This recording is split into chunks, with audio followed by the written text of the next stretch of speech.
So today we were going to talk about communication platforms and which ones make sense for the solopreneur. So I was wondering if it wouldn't make sense for us to kind of begin by unpacking what qualities do we look for in a platform? What are those qualities that are the most important to us?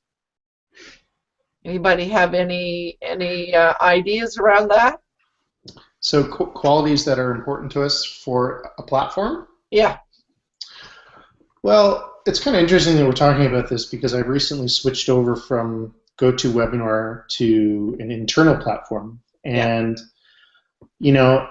I've always had issues with the use of GoToWebinar whereas I've always wanted to have a system where someone didn't need to download software. Mm-hmm. Now, GoToWebinar is okay, it downloads it, but there's always going to be there's always going to be someone that has an issue with downloading it, not knowing where it is, not knowing how to load it, and so on. So we wanted, we in terms of, I say we, it's me and the people at Wealthy Affiliate, Mm-hmm. wanted to build a system that they just watch it right within the browser. Mm-hmm. Similar to Business Hangouts, and where people just, once they're logged into Wealthy Affiliate, they don't need to do anything else. Well, that day has come, and we've got that system, which is great for the viewer. But as a broadcaster, so what's happened now is I actually have actual software that I'm using to broadcast this and to do transitions, and it's a very powerful software, but it's buggy. So it's been interesting to kind of play around with this transition, because GoToWebinar, as a broadcaster, it only consumes a slice of your screen on one side, whereas my new software, it's using, it's like a normal piece of software where you could scale it and whatnot, but it does consume the majority of your screen. So, and I found that it doesn't work very well with two screens. It consumes a lot of my computing power. So things that I think are really nice to have are a single panel, a panel that works well, where you can kind of see everything that's going on while you're broadcasting your webinar, or whatever it is you're broadcasting. So I think that's really ideal, is to be able to have that fit in one place. Another thing too is being able to broadcast PowerPoint presentations and also be able to see your notes, because sometimes you have internal notes within PowerPoint presentation. Yeah. So I think that's really nice. And then also just seamless video, seamless audio is really nice to have, and that's more hardware than anything. But you just want something that works. Like the irony of this thing having its echo this morning is just perfect. Where as the broadcaster, you don't want that to happen, especially when the moment you press we're live. It's like So, and throughout my years of doing live broadcast, I've learned that people really are very accepting of live glitches. We tend to be exactly. We tend to be our worst critics, as broadcasters. And I've quickly realized that it's not as much of a big deal as what I think is, like, because last week we launched our software, or we launched the live training inside WA, and it was just a total mud hut where we just I had issues, right? I had issues with echoes and things shutting down, and it was just like, of all the things that go wrong, everything, it's good that we got it out of the way on that first day. So I was so with you, Jay, because I could see. I mean, here you were managing this and trying to stay on top of your material, and all of these things were happening, and I'm going, oh my God. Yeah. Yeah. And as you said afterward, and to still keep a smile on your face. Yeah, yeah. I've gotten into the habit of just memorizing my presentations prior to broadcast for those exact situations. So, Yeah. and that's another thing is being able to have some sort of contingency plan so that if something does go wrong, then you have that contingency plan to work with. So my contingency plan was my video seemed to be working fine, so I just broadcasted, as a seminar without PowerPoint and the screenshots and stuff. Yeah. So, but the result of that is now I have to, I've rebroadcasted, I redid it myself, and Did now I you? just have to upload. Yeah, I just have to Yeah. upload the replay. So you've covered a number of things. I mean, there's a number of other things that I would like to add in terms of qualities that one of the ease of use for the viewer, because so many people have so many problems and issues and so forth, and so it really needs to be uncomplicated. And last week when we were talking about Facebook, Sue was talking about a platform that she uses. She decided not to use Google Hangout. She felt it was way too complicated, and so she was talking about a platform called Zoom. And so I have to admit that I went in yesterday and did a whole bunch of research. I looked at all these different platforms and what they do and what they charge and all of that. And it really, from what I've observed, it depends on a few. Your choice will depend on a few things. One of them is cost, of course. One of them is ease of use for the participant and for the organizer or the host. Those are two really important pieces. And a stable platform that doesn't fall down whenever you're doing something. I can say, for example, that I've had more dropped calls and problems with Skype than anything else. So that would be another one. So that it's dependable. And what else? That it can be accessed easily from various browsers, Platforms, yeah. Yeah, because and that's why the problem happened here this morning, was that it seems that Chrome was having difficulty. They've uploaded an update, and so it made it impossible to show your lower third. And I was not able to take a comment and put it on the screen. It just wouldn't do that. So we decided. Whose fault would that be, though? Pardon me? Sorry to jump in. I just wanted. But whose fault would that be? Would you say would that be Chrome's fault, or is that the responsibility of Business Hangouts to ensure that they are working with Chrome's updates?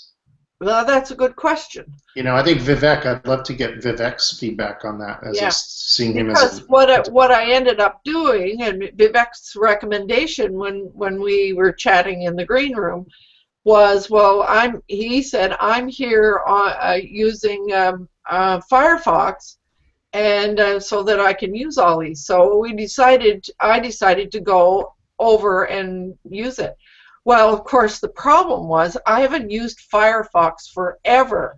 So there were all these updates and downloads and all these things that had to happen before I could get in. And then we ended up with all that echo stuff. I have no idea how that happened, because I only had one thing open, or it seemed like I had only one thing open. So I mean, and that is a good question. Is it the fault of the browser, or is it the responsibility of the developer of the site? So Vivek, do you have anything to add to that? I think what Business Hangouts on Air, what they are doing is actually they have created a wrapper which works around surrounding the basic structure provided by Google. The way it interacts with the browser is a bit clunky. So I mean, when it comes to who is to blame, I can't really answer that at all. I normally don't think in terms of who is to blame. That's shall I say that's the corporate way of thinking. Yeah. As an entrepreneur, we're not supposed to think who is to blame. Let's get things done. Let's figure out what to do about it. Yeah, but it shouldn't be our problem. That's the thing. It shouldn't be our problem. If something's going wrong, it shouldn't be. Agreed. It becomes your problem the moment you try to blame it on someone else. Chicken or the egg, right? Which one came first? I personally think it's up to Business Hangouts to update, because I mean, Chrome just has to do updates, right? It just, and it can't make modifications based on everyone's little software requirements. So I think every time Chrome does an update, it's up to any additional developer of software to update to coincide with their updates. So for example, like WordPress, every time WordPress does this core update, it's up to theme developers and plugin developers to update anything that they might have to do, right? It shouldn't be WordPress needing to make alterations so that it accommodates the plugin developer. But Jay, I think in this case, the problem was not so much with Business Hangouts, but with Google Hangouts. That's where I saw the problem. Not Google Hangouts as such. If it was, then we would not be able to talk. It's actually Chrome browser. So is it the Chrome browser that allows that facilitates the lower third? The interaction between Chrome browser and Google Hangout, that is slightly broken at the moment. So okay. So before we move any further, I want to welcome Nathan. Do you have your voice back, Nathan? More or less, yeah. And you're feeling better?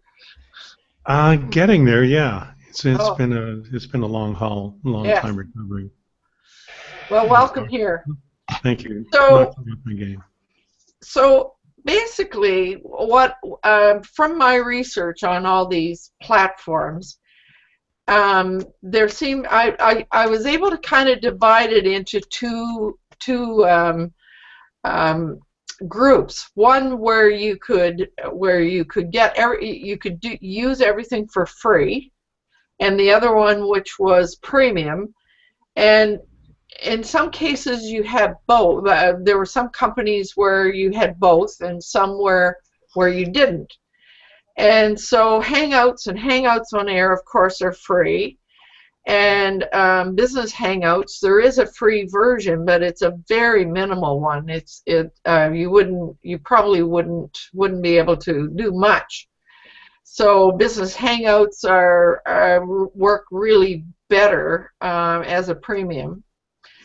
I was very interested in before I go any further, there's at least three programs that are wrappers that go around the Google Hangout. So this Business Hangout is one of them. There's another one called Crowdcast, and another one called Webinar Jam. And all of them are premium platforms that add, what's good about them is they add features that allow for marketing and payment and all kinds of extra things.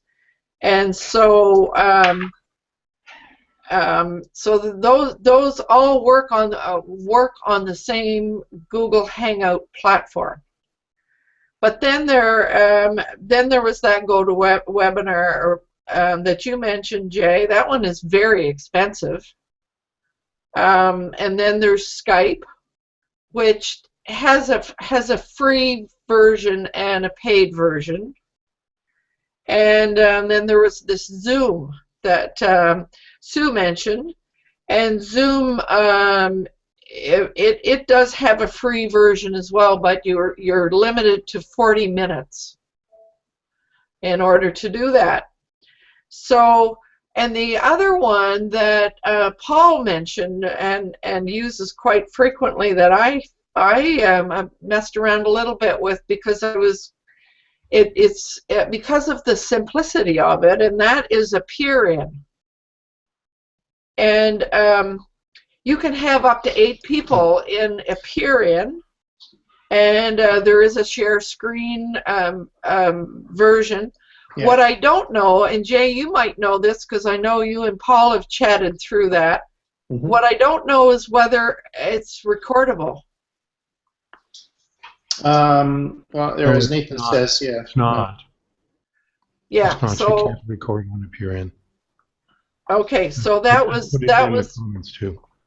That's one of the main things. You see, if you again getting back to the qualities that we look for, one of them for me is that it gets recorded automatically. Mm-hmm. So all of the pieces, all the wrappers that go with Google Hangouts, that's one of the main features, is that you do a recording and it automatically uploads to YouTube.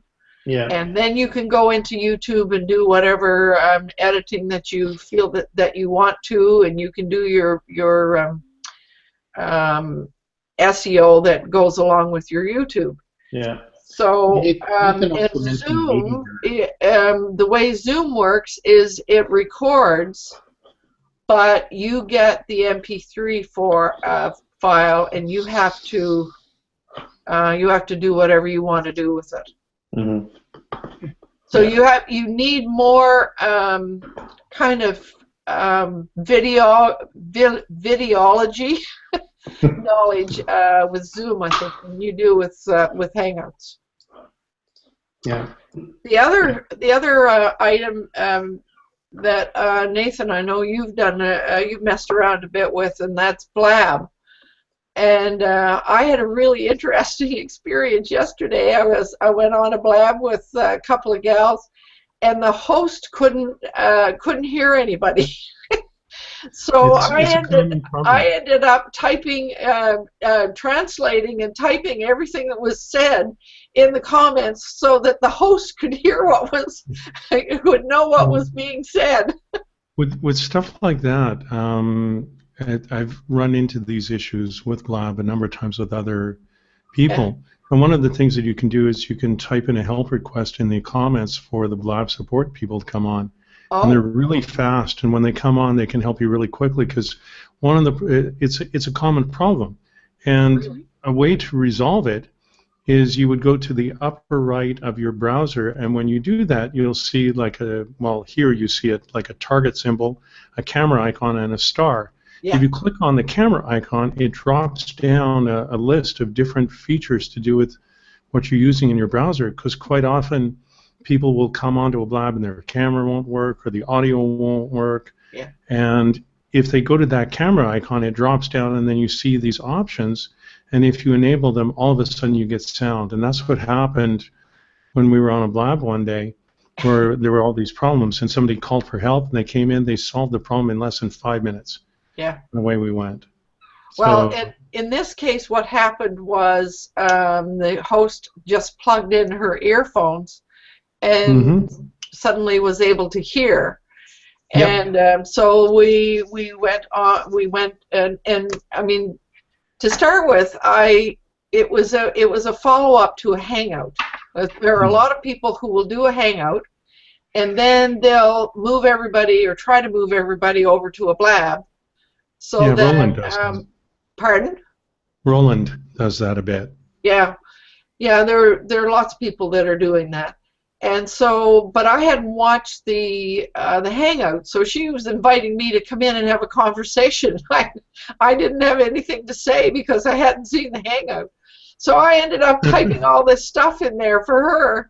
But anyway, I ended up joining the conversation. So for anybody who hasn't been on a blab, the maximum number you can have in a blab is 4 people. But you can move people in and out very easily. It's very easy to do. And my understanding with a blab is you get the recording, and you also get a podcast. Do you not? You get an MP3 and an MP4. Yeah, you get both. And you can choose to upload it to YouTube, or you can choose to just download the file and do any editing if you want to do that later. So Blab itself will upload it to YouTube? Yes, it will. I've used it many times. Yeah. These days I choose not to because I want to do some editing. So. Yeah. But it does upload it. So I mean, it comes back again to exactly what you want. You want a platform to do. If you want a platform that is just easy to have a quick conversation, one click, then from what I'm seeing, Appearin seems to be the simplest one you can do. It is simple except for the video recording issue. I mean, if it did video, it would be absolutely awesome. And I've used Appearin a couple of times. Yeah. And it's actually a very nice interface. But some people say it's better video in terms of streaming and lags and this and that. But when I used it with a friend a while ago, I didn't notice it was any better necessarily than others. There's another one that I mentioned in the comments that you might want to check out for doing webinars and so on, and it's called Meeting Burner. Yeah, I've used that. I have. Yeah, I like the integration with PayPal. I like the integration with Aweber and all these kind of integrations that Meeting Burner has. It's a pretty slick piece of software, and it's actually quite affordable too. Yeah. I haven't heard of that one before.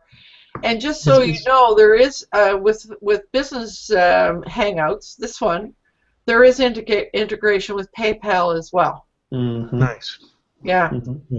Mm-hmm. So the other thing that I've noticed, I mean, just a plain ordinary, like if you want to just have a short conversation with somebody where there is no need for a recording, then Appearin works. And I mean, Google Hangout, a Google video call is very simple. Yes. And very efficient. Yeah, I like Appearin because nobody needs to log into anything. Yeah. I personally think Appearin will start doing recording, or they will eventually have a premium. They're a startup, so they've received a couple rounds of funding. So I think they're at a point where they're just building a user base of people. Then so that they can increase their valuation, and then they're going to hit it with a premium option or something like that. I mean, and if you wanted to record Appearin, you can just use any kind of desktop recording software like Camtasia or similar to record your screen of the conversation.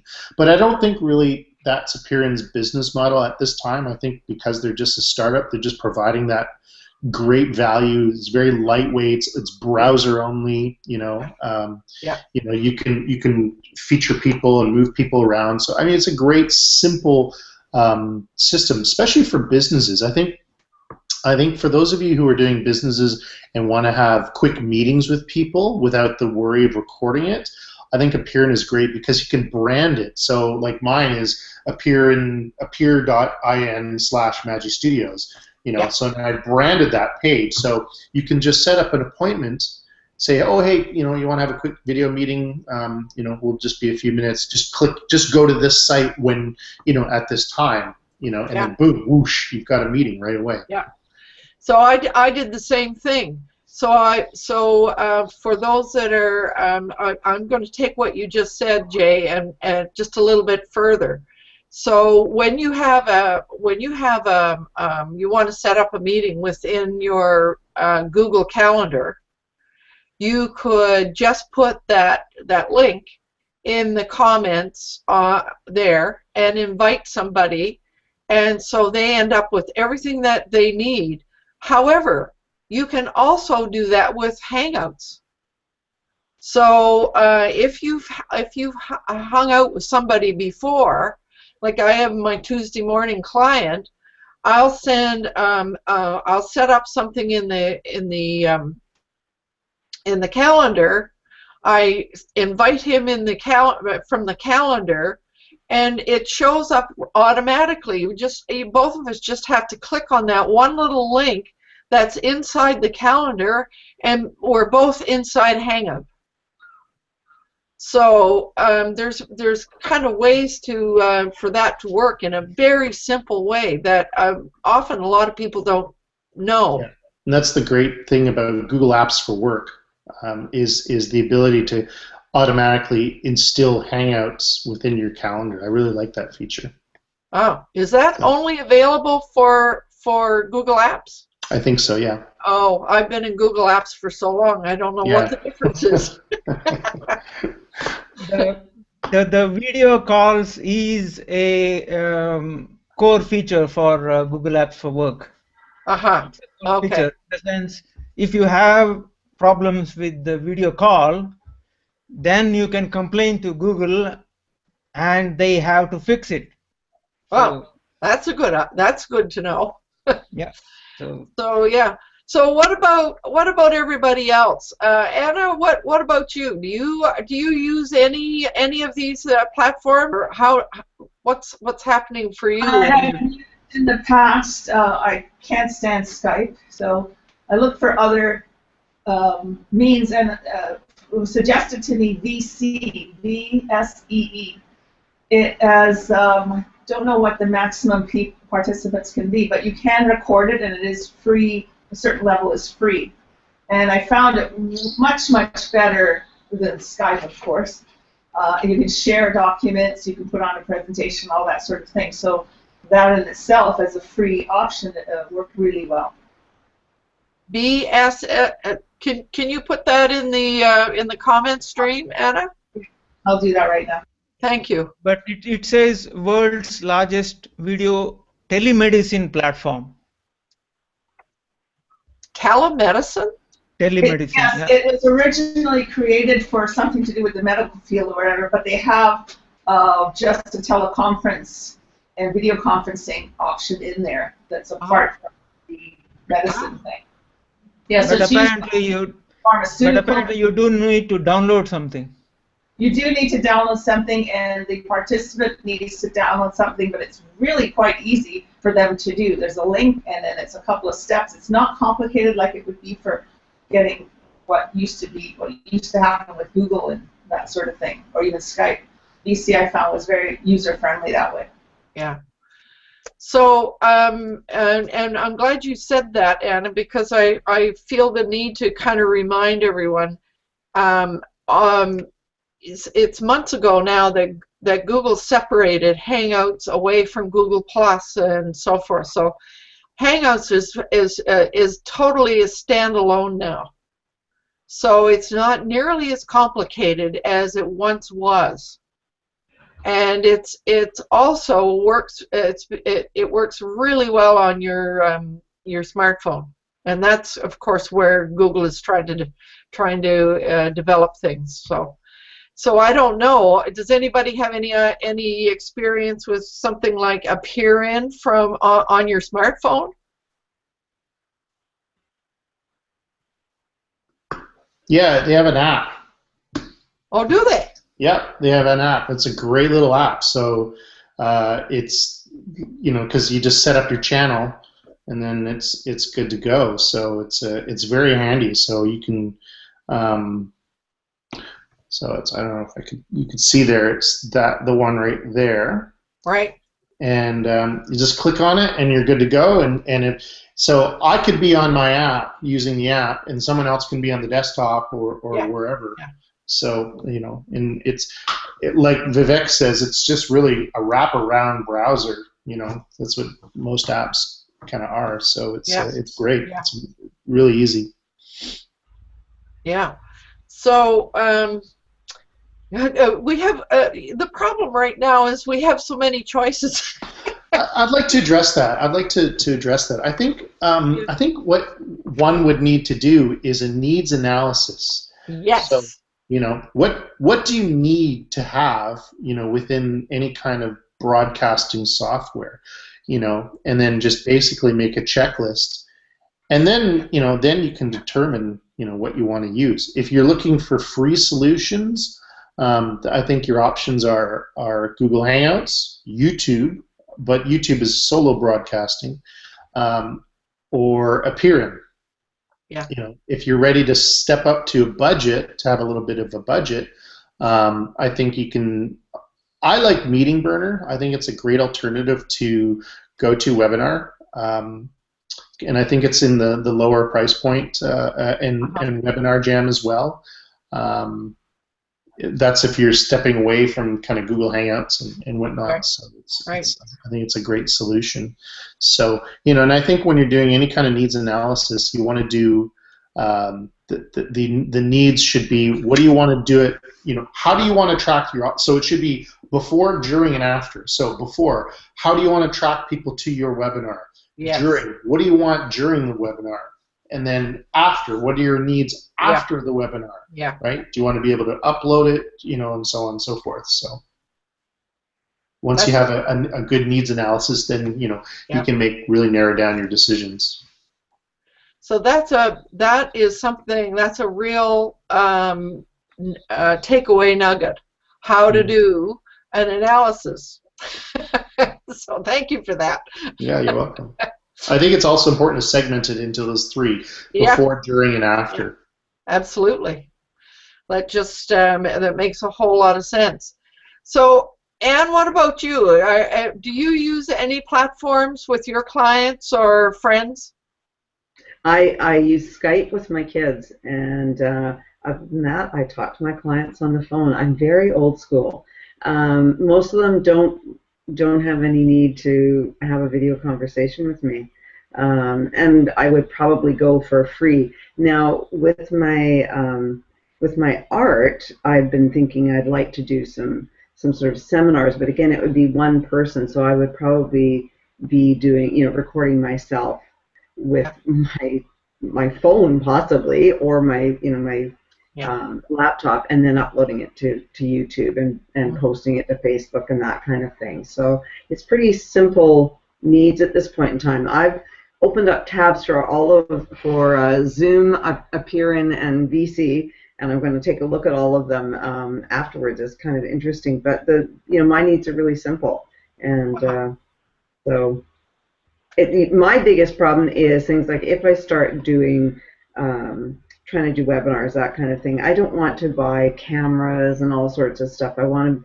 to, can I get reasonable quality just by using my webcam, using my my phone, and then of course there's the whole backdrop thing. Right. How do you make it look good? But I haven't gone there. Well, in terms of a backdrop, just to address it real quickly, one of the simplest ways to build a backdrop is using just a white sheet. If you notice right now, my backdrop is very simple and clean. And all you need to do is look online, find some YouTube videos about putting together a very simple frame using PVC pipe, buy some clamps from Home Depot, all of that from Home Depot, and put it together with a simple sheet and just clamp it all together. I mean, just to give you an idea of what it looks like, hold on, let me tilt my laptop a bit so you can see. Whoops. So you can see what it looks like. It's actually very simple. So depending on what... It looks very nice, though, Nathan, to have that nice, clean background. And Vivek, you obviously you're doing something similar because your background is very simple as well. Mine is actually just the wall. It's the wall. It's great if your white wall is just perfectly flat. I mean, I can see the different light spots on the wall, but it's still very clean. Very smooth. Yeah. Yeah. And I might speak about it. It depends on your setup in the room. My back is to the room, so that's why I need to use this screen. And I just pull it into place when I know I'm going to do a hangout. So, but and for some reason, I don't know. After I got my new computer, my webcam seems to cover a much wider space, so that my screen doesn't cover the whole width. So yeah, it is really. I mean, those are all picky things that you have to think about when you're doing broadcasting. Yeah, in a way, I would. You should be able to change the aspect ratio of your camera. So you're probably getting a 720 wide thing, and you might be able to change it to a 640. Have to look at the controls for your camera. Okay. And you should be able to change it because, yeah, you should be able to. Yeah, so it's either, sorry, Nathan, so what Nathan is basically saying is 16 by 9 or 4 by 3. So widescreen or more of a box, right? And that's usually 4 by 3 is more of the older standard version, but you can still have an HD connection, where it's clear, and have it as a 4 by 3, and also if you want it, more letterbox kind of thing, which is what I have, is 16 by 9. You can still do that. So so you just want to be aware that you don't want to be doing like a smaller bandwidth, like 640, because then it can actually kind of get all gritty and whatnot. So there should be a way to be able to just change the ratio of the video of what you see, but still keep that high quality. So yeah. The other aspect is, as Jay is talking about, is resolution. It's the resolution. Like if you choose a smaller format, but you've got a lower resolution, then you'll get the problems that Jay's talking about. If you keep the resolution to a higher setting, but still with a different aspect ratio, then you'll get the quality. So there should be something within your camera software that allows you to do it. I actually can't do it with my particular camera because it's built in, but I do have an external camera, this one here, which I can do it with. So just something to think about. That's very useful to know. I thank you both very much, because I don't particularly, if I could reduce that, then I would probably put something on that screen, probably a green screen or something that would make it less visually complicated. Yeah. So just getting back to our topic here, and you mentioned that you use Skype with your family. I use Skype with my family as well, because I have family that is not very tech savvy, and actually has difficulty with Skype even. So. But it seems, I think there's some things that are coming up with Skype that are a little bit different. I mean, when I started using Skype, it was all there was Skype to Skype.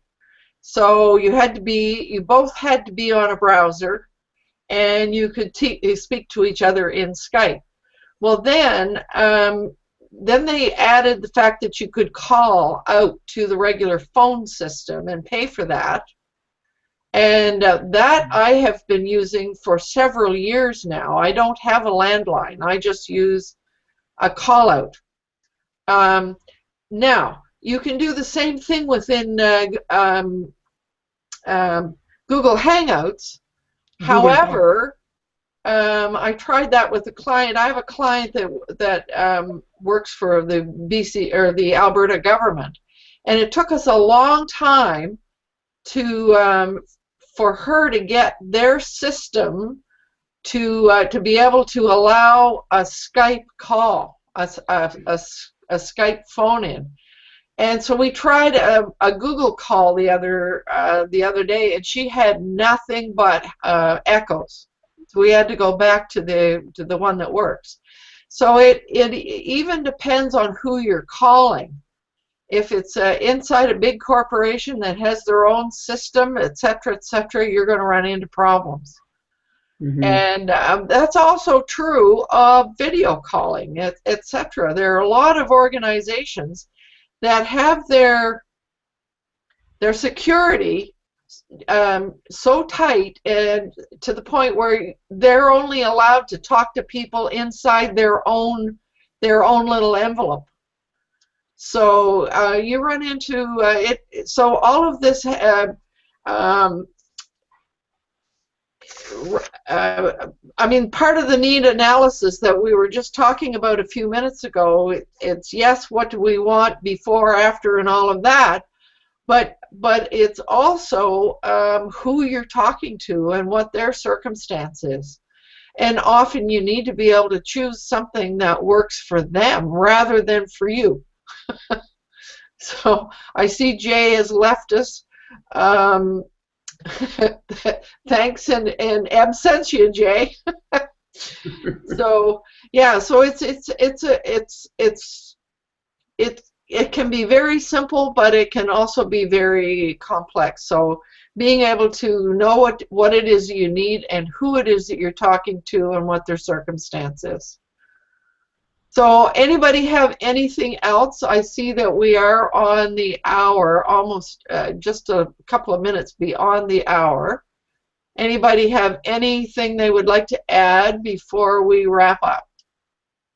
Well, it just seems to me that it's good to have a couple of tricks up your sleeve, because you may call a client and find that something won't work for them. So it's good to know that there's options.